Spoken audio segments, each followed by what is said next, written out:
Ma, magsabi ka nga ng totoo. Ampun ba ako?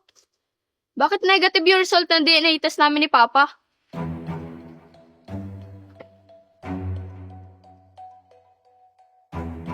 Siguro, kailangan mo nang malaman ang totoo. Bago pa kami magsama ni Alfredo, magkarelasyon na yung dalawa ni Mercy. Ang ina ni Stephanie.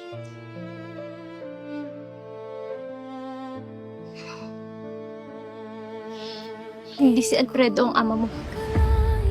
Sinong ama ko?